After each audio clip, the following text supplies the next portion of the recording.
Exercise 8.1 question 1 using the prime factorization method find which of the following are perfect square। हमें prime factorization method use करके इसमें से कौन सा perfect square होगा और कौन सा नहीं होगा इसको फाइंड करना है। तो इसके लिए हम ये करेंगे क्वेश्चन 1 3136 सॉल्यूशन। पहले हमें इसका फैक्टर फाइंड करेंगे प्राइम फैक्टर 3136। तो इसको 2 से डिवाइड करेंगे, 2 से जब डिवाइड करेंगे इसका वैल्यू आएगा 1568। नेक्स्ट फिर से हम इसको 2 से डिवाइड कर सकते हैं, 2 से जब डिवाइड करेंगे 2 7 जा 14, 1 कैरी इधर आगे आएगा, 6 के आगे 16 होगा, 2 8 जा 16 एंड 2 2 जा 2 4 जा 8 होगा। फिर से हम 2 से डिवाइड करेंगे इसको, 2 3 जा 6, 1 8 के आगे आएगा 18 होगा, 2 9 जा 18 एंड 2 2 जा 4। अभी हम फिर से इसको 2 से डिवाइड कर सकते हैं, 2 से डिवाइड करेंगे 2 1 जा 2, 9 के आगे 1 रहेगा, तो 2 9 जा 18 होगा, तो 1 फिर से 2 के आगे आएगा 12 होगा, 2 6 जा 12। 196 को हम 2 से जब डिवाइड करेंगे तो वैल्यू आएगा 98। 98 को जब 2 से डिवाइड करेंगे तो इसका वैल्यू आएगा 49। 49 को हम 2 से डिवाइड नहीं कर पाएंगे, इसको 7 से डिवाइड करेंगे, 7 7 जा 49। फैक्टर्स ऑफ 3136 इक्वल टू, ये जो फैक्टर्स प्राइम फैक्टर्स हमने निकाला उसको लिखेंगे 2 इंटू 2 इंटू 2 इंटू 2। इसमें 2 का पेयर कितना बनेगा, 1 2 3 पेयर बनेगा, मतलब 1 2 ये 3 पेयर हो गया है, इंटू 7 का एक पेयर बनेगा। तो नेक्स्ट हम लिख सकते हैं 2 स्क्वायर इंटू, इसको लेंगे तो हम कैसे लिखेंगे 2 स्क्वायर, इसको 2 इंटू 2 हम लिख सकते हैं 2 स्क्वायर एंड 7 स्क्वायर। फिर से हम इसको ऐसे लिख सकते हैं 2 इंटू 2 इंटू 2 इंटू 7, इसको ऐसे लिख सकते हैं। तो नेक्स्ट इसको जो मल्टीप्लाई करेंगे 2 into 2 equal to 4, 4 into 2 equal to 8, 8 into 7 equal to 56, मतलब 56 स्क्वायर आएगा। देयरफॉर हमें ये लिख सकते हैं कि रूट ओवर 3136 इक्वल टू, इसको रूट ओवर में लेंगे रूट ओवर 56 स्क्वायर। तो ये जो स्क्वायर है स्क्वायर रूट के साथ कैंसिल हो जाएगा, वैल्यू आएगा 56। तो इधर हमने देखा 56 को जब स्क्वायर करेंगे तो ये वैल्यू निकल के आएगा, मतलब 3136 निकल के आएगा। तो देयरफॉर हम ये कह सकते हैं कि 3136 is a perfect square number. Question 2 में दिया है 624, तो उसको हम प्राइम फैक्टराइजेशन मेथड से इसका प्राइम फैक्टर फाइंड करेंगे। पहले 2 से डिवाइड करेंगे, 2 3 जा 6, 2 1 जा 2, 2 2 जा 4। फिर से 2 से डिवाइड करेंगे, 2 1 जा 2, 2 5 जा 10 एंड 2 6 जा 12। फिर से हम 2 से डिवाइड करेंगे, 2 7 जा 14 एंड 2 8 जा 16। फिर से हम 2 से डिवाइड कर पाएंगे, 2 3 जा 6 एंड 2 9 जा 18। अभी हम कौन सी नंबर से डिवाइड करेंगे, 3 से डिवाइड करेंगे, 3 into 13 equal to 39। Therefore prime factors are equal to कितना मिला हमें, 1 और 2 मिलके एक पेयर होगा, इसमें एक पेयर होगा, मतलब 2 का 2 पेयर मिलेगा एंड 3 इंटू 13 मिलेगा। तो इधर हम लिख सकते हैं 2 इंटू 2 को स्क्वायर करेंगे, ये एक पेयर बन गया, ये एक पेयर बन गया, इंटू 3 इंटू 13। इधर 3 एंड 13 का पेयर नहीं मिला, इसलिए हम कह सकते हैं ये जो नंबर है 624 इसका परफेक्ट स्क्वायर नंबर नहीं होगा। तो हम लिखेंगे the prime factors 3 and 13, the prime factors 3 and 13 do not occur in pair.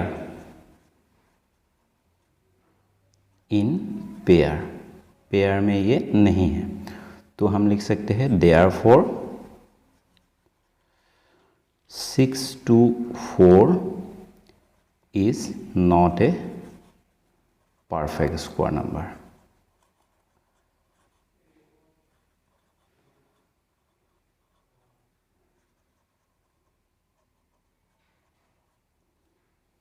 Question 3 में दिया है 7 to 9। 7 to 9 का हम प्राइम फैक्टर्स फाइंड करेंगे लॉन्ग डिवीजन मेथड से। तो पहले इसको हम 3 से डिवाइड करेंगे। 3 2 जा 6 और इधर 2 के आगे 1 आएगा 7 से, तो 12 होगा। 3 4 जा 12 एंड 3 3 जा 9। फिर से 243 को हम 3 से डिवाइड करेंगे। 3 से ही डिवाइड होगा। 3 8 जा होगा 24 एंड 3 1 जा 3 होगा। इसको फिर से हम 3 से डिवाइड कर सकते हैं। 3 9 जा 3 2 जा 8 3 2 जा 6 होगा, 1 इधर आएगा 21 होगा। 3 7 जा 21। फिर से हम 3 से डिवाइड करेंगे। 3 9 जा 27। अगेन 3 से डिवाइड करेंगे तो 3 3 जा। इसको अगर हम चाहे तो ऐसे कर सकते हैं, 3 1 जा 3 ऐसे लिख सकते हैं। तो इधर हमें प्राइम फैक्टर्स मिला। इसमें 3 का 1 पेयर 2 पेयर 3 पेयर मिला है। तो हम लिखेंगे factors of 7 to 9 is equal to, इसमें 3 का पेयर है, 3 into 3 into 3 into 3 into 3 into 3 ये है। तो इसमें ये 1 पेयर, ये 2 पेयर और ये 3 पेयर है। 3 स्क्वायर इंटू 3 स्क्वायर। तो नेक्स्ट स्टेप में हम लिखेंगे 3 इंटू 3 इंटू 3 होल स्क्वायर करके लिखेंगे। 3 3 जा 9 एंड 9 3 जा कितना होगा 27। तो 27 स्क्वायर हम लिख सकते हैं। देयरफॉर हम ऐसे लिख सकते हैं root over 7 to 9 is equal to 27 square, मतलब इसको भी स्क्वायर करेंगे तो ये स्क्वायर और रूट कैंसिल होकर फाइनली 27 आएगा। तो 27 729 का परफेक्ट स्क्वायर नंबर है। तो देयरफॉर हम लिख सकते हैं therefore 7 to 9 is a perfect square number। Question 4 में दिया है 525। पहले हम 525 को लॉन्ग डिवीजन मेथड से इसका प्राइम फैक्टर फाइंड करेंगे। 5 से जब डिवाइड करेंगे तो इसमें कितना टाइम्स आएगा 10 टाइम्स। 5 10 इक्वल टू 50 होगा और इधर 25 रहेगा। 5 5 जा 25। फिर से हम 5 से डिवाइड कर सकते हैं तो 5 2 जा 10 होगा, 5 1 जा 5 होगा। फिर से हम 3 से डिवाइड कर सकते हैं। 3 7 जा 21। अभी हम नेक्स्ट ऐसे करेंगे 7 1 जा 7। तो इसमें हमें 5 का 1 पेयर मिल गया है, लेकिन ये दोनों पेयर में नहीं है। तो ये जो नंबर है ये एक परफेक्ट स्क्वायर नंबर नहीं होगा। तो इसके लिए हम ऐसे लिखेंगे फैक्टर्स ऑफ 5 to 5। ये जो फैक्टर्स हमने लिखा है इसकी जगह पर हम ऐसे भी लिख सकते हैं prime factors of 5 to 5 equal to, ऐसे भी लिख सकते हैं। तो 5 इंटू 5 इंटू 3 इंटू 7। तो इसमें ये एक पेयर है लेकिन ये दोनों पेयर में नहीं है। तो हम लिखेंगे the prime factor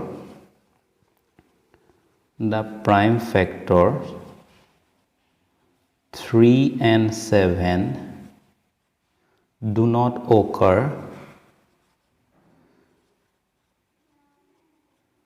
in pair में ये नहीं है। तो देयरफॉर हम लिख सकते हैं therefore 5 to 5 is not a perfect square। Question 5 में दिया है 1296। पहले हम क्या करेंगे 1296 को लॉन्ग डिवीजन मेथड से इसका प्राइम फैक्टर फाइंड करेंगे। 2 से डिवाइड करेंगे तो वैल्यू आएगा 648।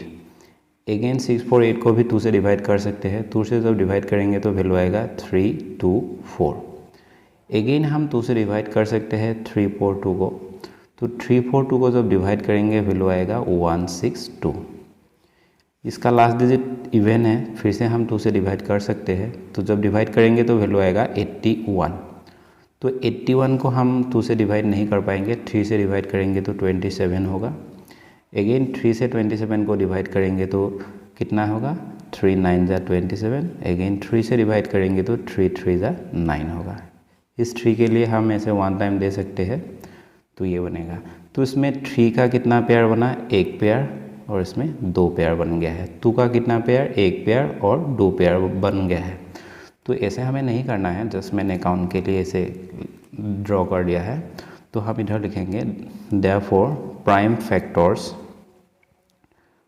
फैक्टर्स ऑफ 1296 इक्वल टू इसको लिखेंगे, मतलब 2 स्क्वायर लिखेंगे, ऐसे डायरेक्ट लिख भी सकते हैं 2 square into 3 square into 3 square, ऐसे डायरेक्ट लिख सकते हैं। तो इसके अगेंस्ट हम डायरेक्टली ऐसे 2 इंटू 2 इंटू 3 इंटू 3 लिख सकते हैं स्क्वायर करके। तो उसको जब मल्टीप्लाई करेंगे तो टोटल वैल्यू कितना आएगा, 36 स्क्वायर बनेगा। देयरफॉर हम ऐसे लिख सकते हैं कि root over 1296 equal to root over 36 square.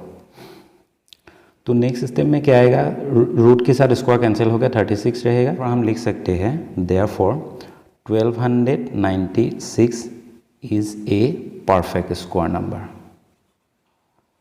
Perfect square ऐसे भी लिख सकते हैं, यही इसका आंसर होगा। क्वेश्चन 6 में दिया है 11,025 दिया हुआ है। पहले हम इसका फैक्टर्स फाइंड करेंगे लॉन्ग डिवीजन मेथड से। 11,025, तो इसका लास्ट डिजिट क्या है, यूनिट डिजिट 5 है, तो 5 से ही डिवाइड होगा। 5 से जब डिवाइड करेंगे तो वैल्यू आएगा 2205। अगेन इसको हमें 5 से डिवाइड करना पड़ेगा क्योंकि यूनिट डिजिट में 5 है, तो 441 आएगा। 441 के लिए हम 3 से डिवाइड कर सकते हैं, 3 से जब डिवाइड करेंगे 147 आएगा। अगेन 147 को फिर से हम 3 से डिवाइड कर सकते हैं, जब 3 से डिवाइड करेंगे तो 49 आएगा। 49 को 7 से डिवाइड कर सकते हैं, 7 इंटू 7 इक्वल टू 49। इस 7 के लिए हम ऐसे 1 टाइम लिखेंगे, 7 1 जा 7। तो इसमें हमने देखा एक पेयर 5 का है, 3 का एक पेयर है और 7 का एक पेयर है। ये सभी वैल्यू, मतलब ये जो प्राइम फैक्टर्स हमने निकाला सभी प्राइम फैक्टर्स पेयर में है, तो इसीलिए हम डायरेक्टली कह सकते हैं ये जो नंबर है ये नंबर एक प्राइम परफेक्ट स्क्वायर होगा। तो हम इधर लिखेंगे देयरफॉर प्राइम फैक्टर्स ऑफ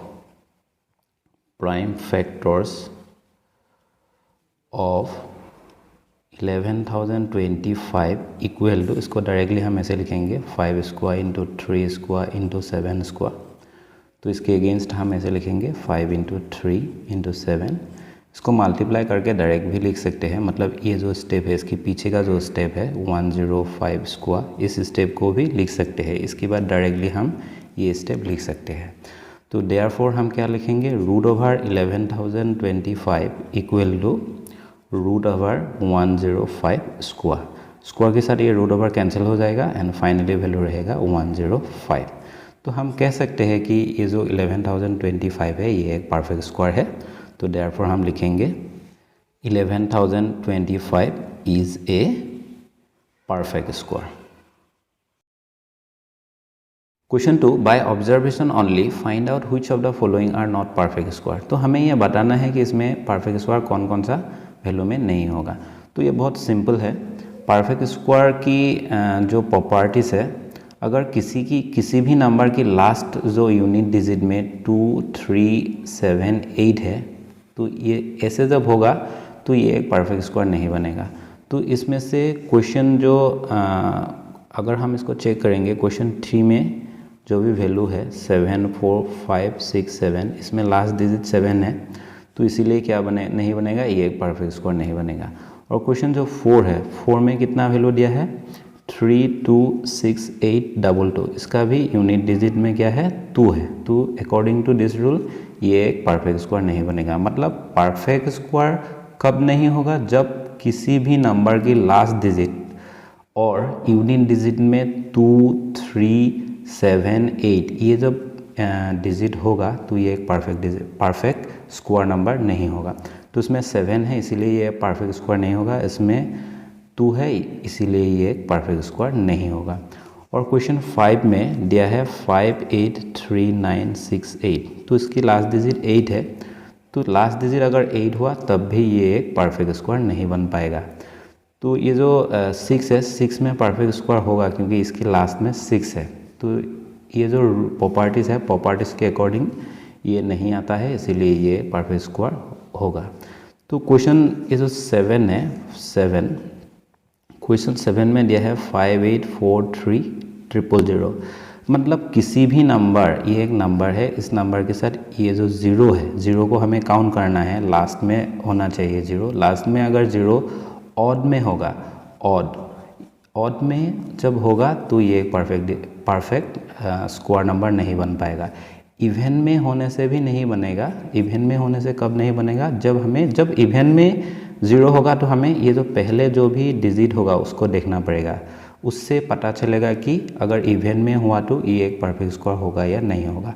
लेकिन अगर ये जो लास्ट जो ज़ीरोस है, इसमें ये जो नंबर है, नंबर की लास्ट में 0 है, तो इसमें अगर हम काउंट करेंगे तो ऑड में है टोटल 1 2 3, तो ये एक परफेक्ट स्क्वायर नहीं बन पाएगा।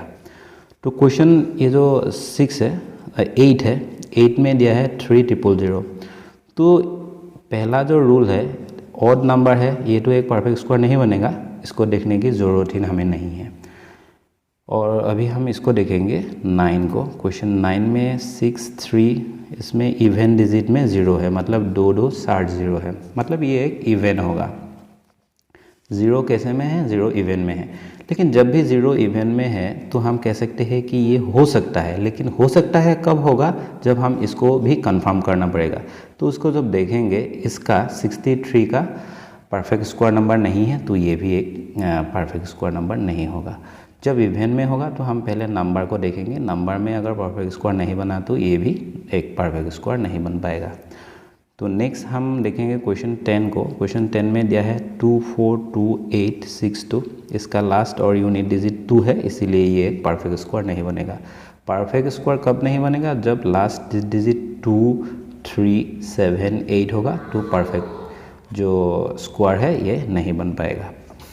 तो नेक्स्ट क्वेश्चन 11 में दिया है 56250, इसका लास्ट में एक 0 है, एक 0 मतलब 1 एक ऑड नंबर्स है, तो इसीलिए भी ये एक परफेक्ट स्क्वायर नहीं बन पाएगा। क्वेश्चन 12 में क्या दिया हुआ है, 12 में दिया है 53467, तो इसका लास्ट डिजिट 7 है। जब लास्ट डिजिट 7 होगा, 3 होगा, 2 होगा, 8 होगा, तो कभी भी वो नंबर एक परफेक्ट स्क्वायर नहीं बन पाएगा, इसीलिए ये एक परफेक्ट स्क्वायर नहीं है। क्वेश्चन 3 में दिया है the following are all perfect squares, ये जो वैल्यू दिया है ये सभी परफेक्ट स्क्वायर है। बाय ऑब्जर्वेशन ओनली, सिर्फ हमें देखना है, find out which are squares of even number and which are odd numbers. इसमें ऑड नंबर कौन सा आएगा, इवन नंबर्स कौन सा आएगा, ये हमें फाइंड करने के लिए दिया है। ये बहुत सिंपल है, जिसका भी यूनिट डिजिट इवन होगा वो नंबर इवन होगा, और जिसका भी यूनिट डिजिट ऑड होगा वो ऑड होगा। तो क्वेश्चन 1 में 63504 दिया हुआ है, ये 4 क्या है, ये इवन है, तो इसका आंसर क्या बनेगा, इवन बनेगा। इसका जो परफेक्ट स्क्वायर नंबर होगा वो इवन में ही होगा।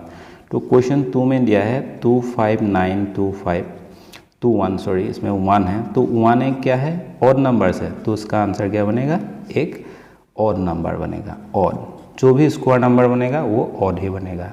तो क्वेश्चन 3 में दिया है 49284, तो इसका लास्ट डिजिट इवन है, मतलब इसका जो परफेक्ट स्क्वायर नंबर होगा वो भी इवन ही होगा। इसमें लास्ट डिजिट इवन है, तो इसीलिए इसका perfect square number even he होगा। तो क्वेश्चन 4 में दिया है 109561, तो इसका लास्ट डिजिट ऑड है, तो आंसर क्या आएगा, ये ऑड आएगा, ऑड। तो क्वेश्चन 5 में दिया है 2704, इसका लास्ट इवन है, तो आंसर में क्या लिखना पड़ेगा, इवन लिखना पड़ेगा, इवन नंबर आएगा। मतलब जब भी किसी नंबर की लास्ट यूनिट डिजिट इवन होगा तो उसका स्क्वायर नंबर की लास्ट में भी इवन ही होगा, अगर ऑड हुआ तो वो ऑड होगा। क्वेश्चन 4 में दिया है find the difference without subtracting, तो डिफरेंस हमें पता करना है, सब्ट्रैक्टिंग करना नहीं है। तो इसके लिए हम क्या करेंगे, एक फॉर्मूला यूज़ करेंगे 2n+1। ये जो n है, n क्या होगा, स्मॉलेस्ट इन दोनों में से जो भी स्मॉलेस्ट नंबर होगा वही होगा, तो उसका आंसर ऐसे आएगा 2 × 21+1 होगा। इन दोनों को जब मल्टीप्लाई करेंगे तो 42 होगा, +1 इक्वल टू फाइनली वैल्यू मिलेगा 43। तो ये जो 2n+1 आया है, ये कहाँ से आया है उसको पहले समझते हैं। तो लेट n इक्वल टू हम क्या करेंगे, इन दोनों में से स्मॉलेस्ट जो नंबर है उसको कंसिडर करेंगे 21।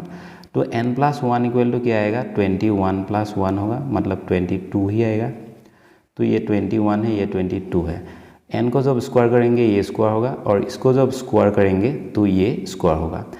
तो इन दोनों का डिफरेंस हमें पता करना है। तो हम क्या करेंगे, ये जो ग्रेटर नंबर होगा क्योंकि n+1 है, तो n+1 होल स्क्वायर माइनस हम n स्क्वायर लिख सकते हैं। तो इसको जब स्क्वायर करेंगे n square plus 2n into 1 plus 1 square minus n square होगा।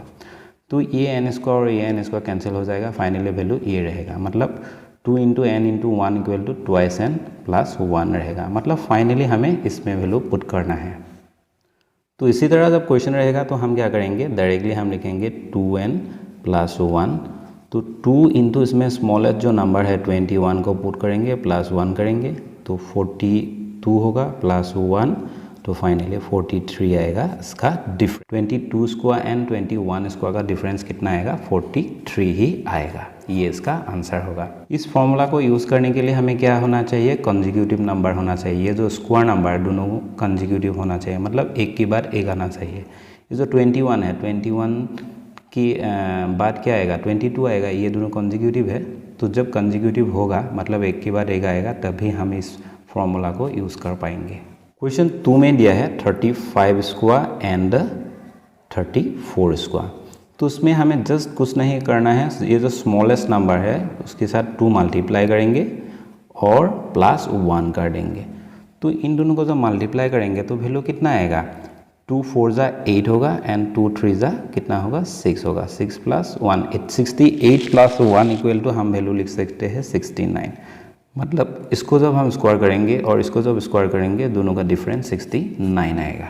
क्वेश्चन 3 में दिया हुआ है 112 स्क्वायर एंड 111 स्क्वायर। तो इन दोनों में से स्मॉलेस्ट ये है और ये दोनों कंसेक्यूटिव है, तो हम इसका डिफरेंस इजीली पता कर सकते हैं। कैसे करेंगे, 2 इंटू स्मॉलेस्ट नंबर प्लस 1 करेंगे, तो इसको जब मल्टीप्लाई करेंगे 2 2 2 होगा प्लस 1 होगा, सो 2 2 3 आएगा इसका आंसर। मतलब इन दोनों का अगर डिफरेंस हम पता करना चाहे तो इजीली ऐसे कर सकते हैं। क्वेश्चन 5 में दिया है find the sum without adding. तो इसमें जो भी क्वेश्चन दिया है उसको हमें सम नहीं करना है, जस्ट हमें इसका वैल्यू कितना होगा उसको फाइंड करना है। तो इसके लिए बहुत सिंपल है। तो हम कैसे करेंगे, 1 plus 3 plus 5 plus 7 equal to हम क्या करेंगे, 4 स्क्वायर लिख देंगे। ये 4 स्क्वायर कहाँ से आया, 4 स्क्वायर कहाँ से आया, ये हम ऐसे समझेंगे। इसमें टोटल कितना वैल्यू है, 1 2 3 4 वैल्यू है, तो इसीलिए हमने 4 लिखा और इसमें स्क्वायर आएगा। मतलब हम ये कह सकते हैं, इसके अगेंस्ट एक कॉन्सेप्ट है, वो कॉन्सेप्ट ये है कि 1 प्लस 3 प्लस 5 प्लस 7 प्लस 9 ऐसे n टर्म के लिए जब एक ऑड नंबर सीरीज़ होगा तो उसकी सम अगर हमें फाइंड करना है तो हम ऐसे करेंगे, n स्क्वायर करेंगे। तो n स्क्वायर मतलब क्या होगा, ये एक टर्म है, ये 2 टर्म है, ये 3 टर्म है, ये 4 टर्म है, ये 5 टर्म है। तो ऐसे टर्म को हमें काउंट करना है। तो इसको जब काउंट करेंगे इसमें कितना टर्म आएगा, एक टर्म, 2 टर्म, 3 टर्म, 4 टर्म आ गया। तो 4 स्क्वायर का वैल्यू कितना है, 16। तो इन सभी को जब हम सम करेंगे 16 ही आएगा। 1 plus 3 equal to 4, 4 plus 5 equal to 9, 9 plus 7 equal to 16। तो ऐसे करना है हमें। तो क्वेश्चन 2 में ये दिया हुआ है 1 plus 3 plus 5 plus 7 plus 9 plus 11। तो इसमें हम काउंट करेंगे कितना वैल्यू है, मतलब कितना टर्म है, 1 2 3 4 5 6। तो 6 स्क्वायर कर देंगे तो 6 6 36, यही इसका आंसर होगा। मतलब इन सभी वैल्यू को जब हम सम करेंगे तो 36 ही आएगा। तो क्वेश्चन 3 में हम ऐसे करेंगे, 1 plus 3 plus 5 plus 7 plus 9 plus 11 plus 13 plus 15 plus 17 plus 19 दिया हुआ है। इसमें टोटल कितना टर्म है उसको काउंट करेंगे, 1 2 3 4 5 6 7 8 9 10। तो इक्वल टू हम 10 स्क्वायर करेंगे, 100 आएगा। तो इन सभी वैल्यू को जब सम करेंगे 100 ही निकल के आएगा। Question 6, express the following as a sum of continuous odd numbers starting from 1। तो इसी तरह जब क्वेश्चन रहेगा, मतलब क्वेश्चन 1 6 का 1 25 दिया हुआ है, तो हम ऐसे सोल्यूशन करेंगे। 5 का स्क्वायर नंबर कितना होगा, 5 को जब स्क्वायर करेंगे मतलब 25 का स्क्वायर नंबर कितना होगा, 5 होगा। तो 5 को जब स्क्वायर करेंगे 25 होगा। तो इससे हमें पता चलेगा कि ऑड नंबर्स का कितना टर्म हमें सम करना है, 5 टर्म्स। तो 5 स्क्वायर इक्वल टू हम डायरेक्टली ऐसे लिखेंगे, 1 प्लस 3 प्लस 5 प्लस 7 प्लस 9। मतलब इसमें 1 2 3 4 5 टर्म हो गया है। तो उसका जब हम सम करेंगे इसकी अगेंस्ट वैल्यू कितना मिलेगा 25 ही मिलेगा। डायरेक्टली हमें इसे 25 लिखना है, उसके बाद इसका स्क्वायर टर्म ऐसे लिखना है, उसके बाद डायरेक्टली ऐसे लिखना है। मतलब इसमें 5 है तो 5 टर्म लिखना है ऑड नंबर्स का। तो उसमें स्टार्टिंग कहाँ से होगा, 1 से होगा। तो 1 से क्वेश्चन में दिया है 1 से होगा, तो हम 1 से स्टार्टिंग करेंगे। 2 में सेम वे में हम 2 को सोल्व करेंगे। 36 को जब स्क्वायर करेंगे तो 36 आएगा। तो इसकी इक्वल हम क्या लिख सकते हैं, इसमें 5 टर्म और 6 टर्म और एक टर्म हमें ज़्यादा लिखना है। मतलब इसमें 9 तक हो रहा है, 9 + 2 करेंगे तो 11। मतलब इसमें लिखेंगे 1 + 3 + 5 + 7 + 9 + 11। इसी तरह करना है। कितना टर्म हुआ, 1 2 3 4 5 6। इसमें 6 को स्क्वायर करेंगे तो 36 आएगा। तो इन सभी को जब सम करेंगे तो यही आएगा। इसी तरह हमें करना है। तो अगेन क्वेश्चन 3 में दिया हुआ है 81। तो 81 के लिए हम क्या करेंगे, 9 स्क्वायर करेंगे। 9 स्क्वायर इक्वल टू, अगर हम चाहे तो ऐसे नीचे भी लिख सकते हैं। तो इसमें हमें 9 टर्म लिखना पड़ेगा। 1 + 3 + 5 + 7 + 9 + 11। यहाँ तक जब लिखेंगे 6 टर्म हो गया है और 3 टर्म लिखेंगे। + 11 के बाद 2 ऐड करेंगे तो कितना होगा, 13 + 15 + 17। यही इसका आंसर होगा। इसी तरह हमें करना है। Question 7, fill in the blanks to make each a Pythagorean triplet. तो इसमें हमें एक पाइथागोरियन ट्रिपलेट बनाना है। तो एक का वैल्यू दिया है 10, बाकी फिल इन द ब्लैंक्स है, हमें इसको पुट करना है। तो पाइथागोरियन ट्रिपलेट के अंदर एक फॉर्मूला आता है कि 2m m² -1 एंड m² +1। तो इसको लेकर हम इसको फिलअप करेंगे। पहले हम क्या करेंगे, इस तीनों की इक्वल 10 हम लिख सकते हैं, लेकिन ट्वाइस m इक्वल टू अगर हम 10 लिखेंगे तो इजी होगा। तो m का वैल्यू निकालेंगे, 10/2 होगा। 2 से ये कट जाएगा 5 टाइम्स। तो m का वैल्यू हमें मिल गया है 5। तो m का वैल्यू हमें 5 मिल गया है। ये एक मेंबर है, ये भी एक मेंबर है और ये एक मेंबर है। इसको पाइथागोरियन में एक मेंबर कहते हैं। तो 5 को इधर पुट करेंगे तो मतलब m² -1 में 5 को पुट करेंगे तो 5² -1 तो 25 -1 करेंगे तो 24 आएगा। अगेन ये जो m² +1 इसको पुट करेंगे तो 5² +1 मतलब 25 + 1 तो 26 होगा। तो ये 3 मेंबर हमें मिल गया है। अगर हम ट्वाइस m = 10 लेंगे, ये जो 10 है 10 को ट्वाइस m = लेंगे तो 24 एंड 26 बाकी 2 मेंबर निकल के आएगा। मतलब इन फिल इन द ब्लैंक्स में हम 24 एंड 26 लिख सकते हैं। यही इसका आंसर होगा। क्वेश्चन 2 में दिया है, इसमें दिया है 12 एंड इन दोनों में फिल इन द ब्लैंक है। तो उसको सॉल्यूशन हम करेंगे। ये जो 2m and m² +1 and m² -1 ये जो 3 मेंबर है, इसमें हम वैल्यू पुट करके इसका वैल्यू निकालेंगे। तो अगर हम ट्वाइस m = वैल्यू लेंगे, मतलब ट्वाइस m = हमने ले लिया 12 को, तो m का वैल्यू क्या निकल के आएगा, m का वैल्यू आएगा 6। तो इसमें 6 पुट करेंगे, 6² +1, इसमें 6 पुट करेंगे, 6² -1। 6 6 36 +1 एंड 6 6 36 -1। तो उसमें वैल्यू आएगा 37 और इसमें वैल्यू आएगा 35। मतलब ये जो 3 मेंबर है ये निकल के आ गया है। पहला 12 दिया हुआ है, बाकी 2 वैल्यू होगा 37 एंड 35। लेकिन क्वेश्चन की आंसर में ये नहीं है। तो ये जो नहीं है मतलब ये एक रॉन्ग आंसर है, ये नहीं है, ये भी एक करेक्ट आंसर ही है। लेकिन इसकी अगेंस्ट क्वेश्चन में आंसर दिया हुआ है 16 एंड 20 दिया हुआ है। ये 16 एंड 20 कहाँ से आया है, इसको मैं थोड़ा एक्सप्लेनेशन देना चाहूँगा। ये इसीलिए आया है, पाइथागोरियन ट्रिपलेट का एक फॉर्म होता है 3:4:5। मतलब इन दोनों को अगर हम 3² + 4² = 5² करेंगे तो इसका और इसका वैल्यू, दोनों का वैल्यू सेम होगा। मतलब इसमें कितना आएगा, 9 होगा +16 = इसमें 25। तो 25 = 25 आ गया है, 25 = 25 आ गया है। ये एक पाइथागोरियन ट्रिपलेट है। तो इसकी अकॉर्डिंग ये 16 एंड 25 आएगा। ये कैसे आएगा ये मैं अभी समझा देता हूँ। ये जो 3 है, 3 से अगर हम इस 12 को डिवाइड करेंगे तो कितना टाइम्स होगा, 4 टाइम्स। तो 4 से इन सभी वैल्यू को हम मल्टीप्लाई कर देंगे, इनको और इनको मल्टीप्लाई कर देंगे। तो 3 4 जा कितना आएगा, 12 आएगा। 4 4 जा कितना आएगा, 16 आएगा। एंड 4 5 जा कितना आएगा, 20 आएगा। तो क्वेश्चन में इसमें 60 और 20 जो दिया है इसी तरह बनाया हुआ है। और इसमें और एक वैल्यू हम निकाल सकते हैं। इसमें जो ये 12 को हम 3 से डिवाइड कर सकते हैं, लेकिन ये जो 4 है 4 से भी हम मतलब इस पार्ट से अगर ये वैल्यू डिवाइड हो गया तो सभी को हम मल्टीप्लाई करेंगे, अगर इस पार्ट से डिवाइड हो गया फिर भी हम सभी को मल्टीप्लाई करके वैल्यू निकाल सकते हैं। तो 3 से डिवाइड होगा एंड 4 से भी डिवाइड होगा, मतलब 12 को 3 से डिवाइड करेंगे तो 4 निकल के आएगा एंड 4 से डिवाइड करेंगे तो 4 से जब डिवाइड करेंगे तो क्या आएगा 3 निकल के आएगा। वही 3 हमें इसको 3, 4, 5 के साथ मल्टीप्लाई करके और एक ट्रिपलेट निकाल सकते हैं, मतलब 3 3 ज़ा 9 एंड 3 4 ज़ा 12 एंड 3 5 ज़ा 15। ये भी एक पाइथागोरियन ट्रिपलेट होगा।